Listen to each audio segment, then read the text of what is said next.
Inicialmente, cuando se hizo el programa, esta conferencia, esta parte que me correspondía a mí, estaba preparada para 10 minutos para cumplir con el tiempo. Pero vamos a tratar de ser breve sobre el tema que vamos a abordar el día de hoy, ¿no? Lectura del electrocardiograma, pasos inevitables para un buen diagnóstico. Primero quiero decirles que en todo lo que veamos el día, en la mañana, ¿no? El electrocardiograma ha sido tan vital que ni los cardiólogos intervencionistas, ¿no?, que hacen su intervención coronaria percutánea, ni los electrofisiólogos, como acabamos de escuchar ahora, no pueden prescindir del electrocardiograma para tomar decisiones. Sin embargo, esto va dirigido a estimular, a motivar el interés, ¿no?, por el manejo del electrocardiograma en la sala de emergencia, en la sala de urgencia, que es cuando se toman las decisiones más difíciles y que muchas veces de esas decisiones el paciente puede depender su vida, ¿no? Pues llevamos 100 años de que se descubrió, un poquito más, 104 años que se descubrió el electrocardiógrafo. Desde entonces su estructura, ¿no?, tal como fue concebida, no ha sido prácticamente, no ha sufrido cambios, ¿no? Y todo lo que está alrededor en cuanto a la investigación sobre hallazgo electrocardiográfico en los últimos 20 a 25 años está basado precisamente en el cómo reconocer la onda P, la relación de la onda P en relación con la onda R, en reconocer el punto J, el segmento ST, y hacer la interpretación correspondiente en relación a la onda T. Todo ello contribuye a la detección, al acercamiento, a la certeza de dónde podemos localizar el tipo de arritmia, sea supraventricular, sea ventricular, o incluso localizar y hacer el diagnóstico de la localización y el diagnóstico de un síndrome coronario agudo, de un infarto coronario agudo. Y de eso es lo que vamos a hablar, a pesar que en los años anteriores hemos insistido con respecto a este tema. En este diagrama fácilmente, que le hemos dado vuelta muchas veces en los años anteriores, aquí tenemos las taquicardias supraventriculares más comunes: la taquicardia intranodal, la taquicardia auricular y la taquicardia con movimiento circular, o lo que conocemos como Wolff-Parkinson-White, cuando la vía accesoria es evidente, y cuando es oculta también será una taquicardia con movimiento circular.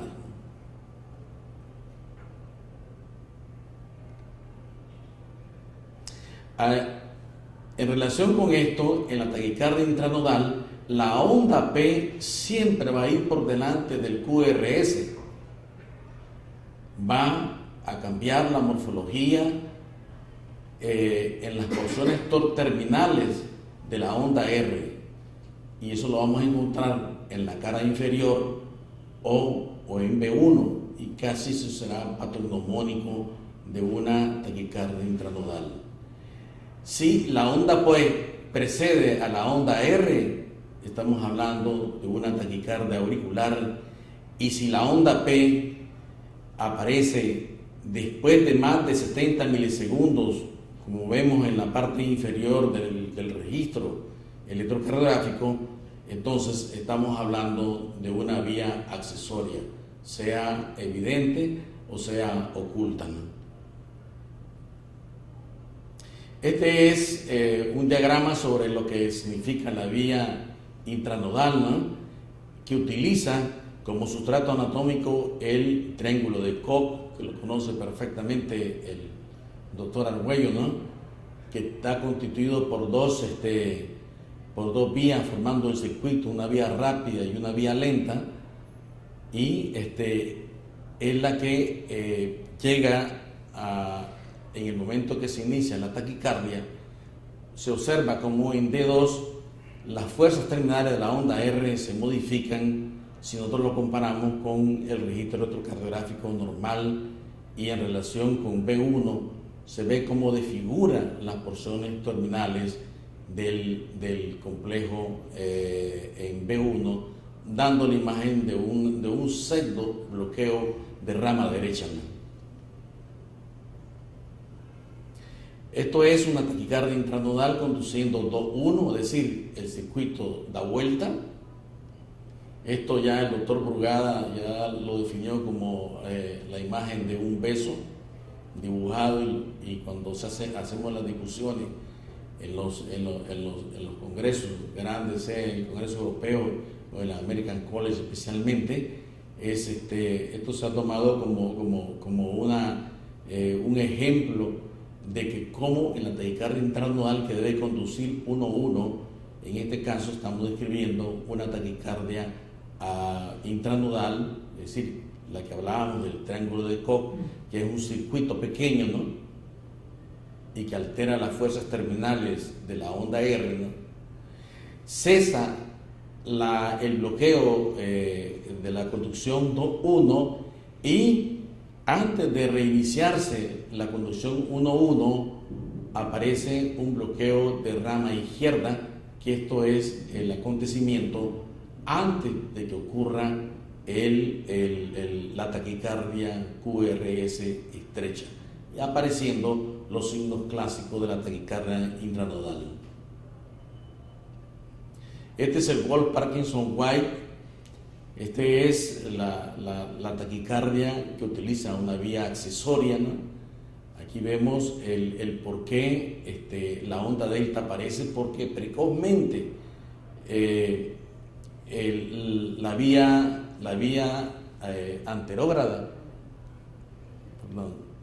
como la vía anterógrada es capaz de estimular precozmente el área ventricular, y va a imprimir la onda delta, ¿no? Esto es lo mismo, el Wolff-Parkinson-White, únicamente que en la vía accesoria, en la vía accesoria oculta, ¿no?, la vía anterógrada del complejo del circuito, no conduce de manera anterógrada, por tanto no vamos a observar la onda delta, ¿no?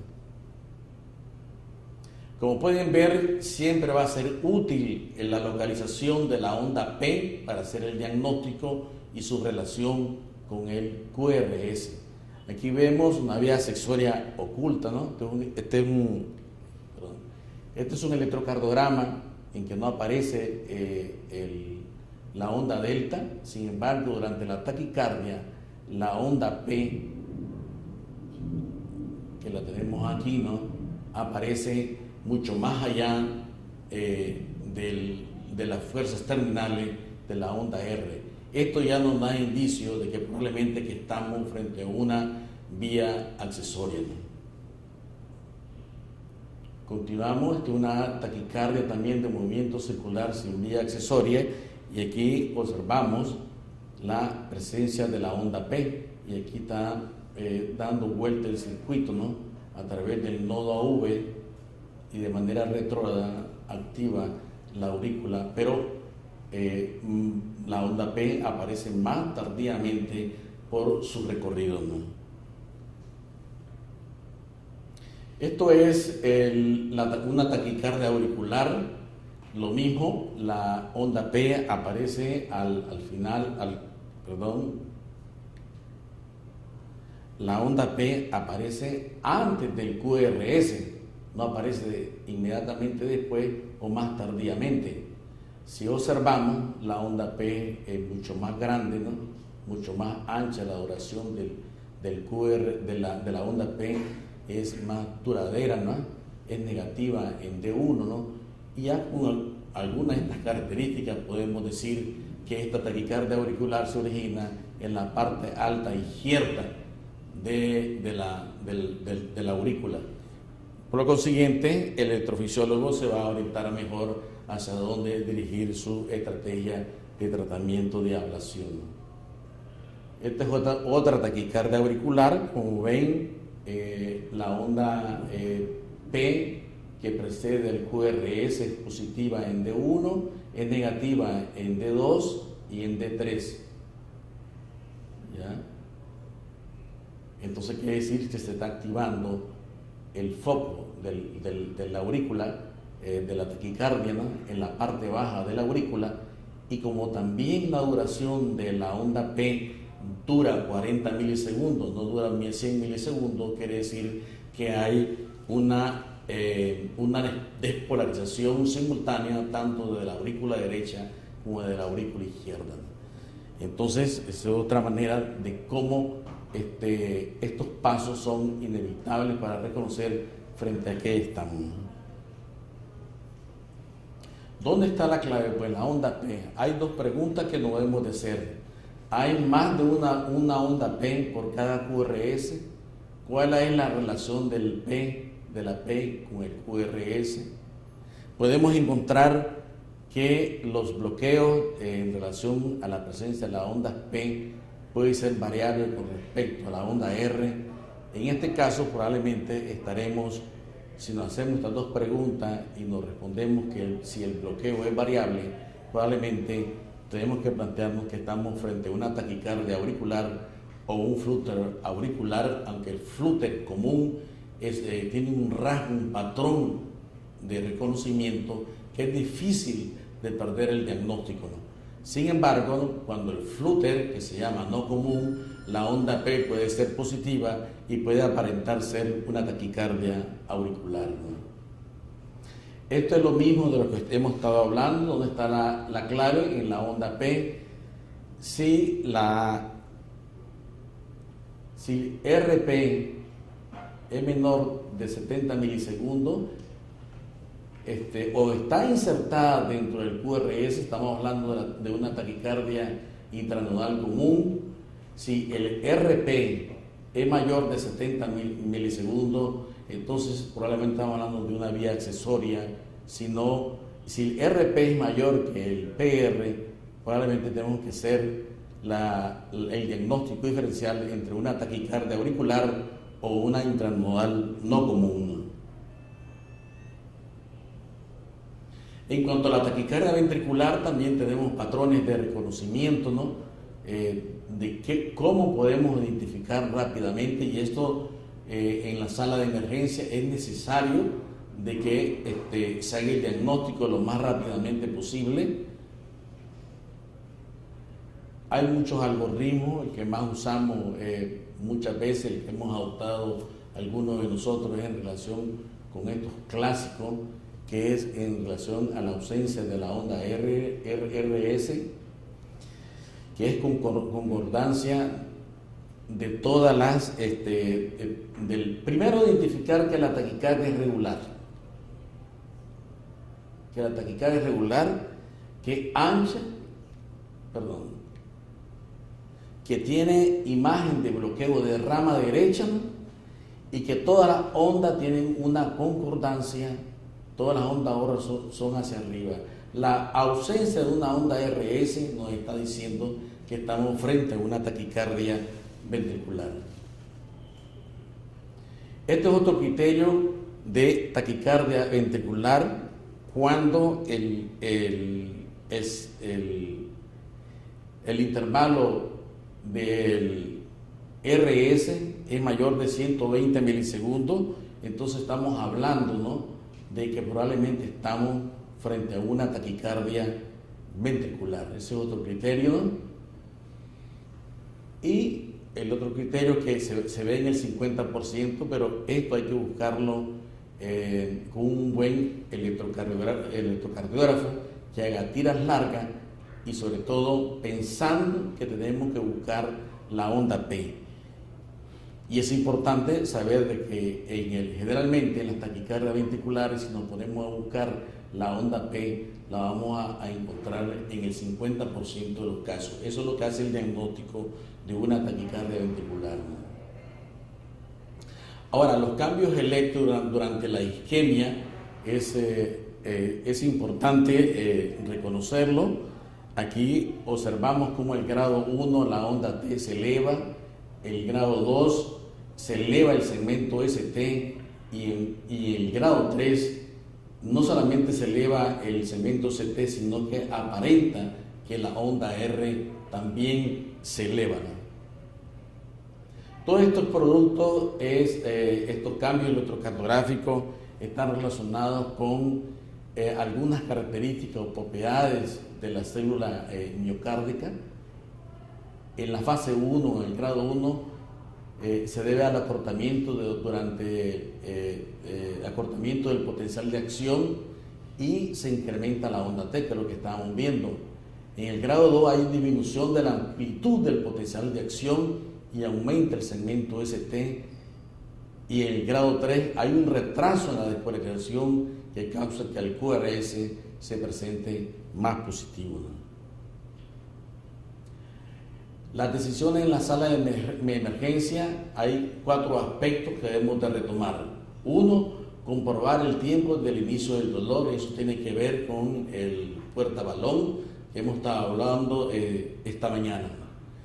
Segundo lugar, determinar el tamaño, localización e intensidad de la isquemia cardíaca, que es a la que me voy a referir. En tercer lugar, buscar si hay trastorno de conducción o hay una excitabilidad cardíaca, como la presencia de taquicardias ventriculares.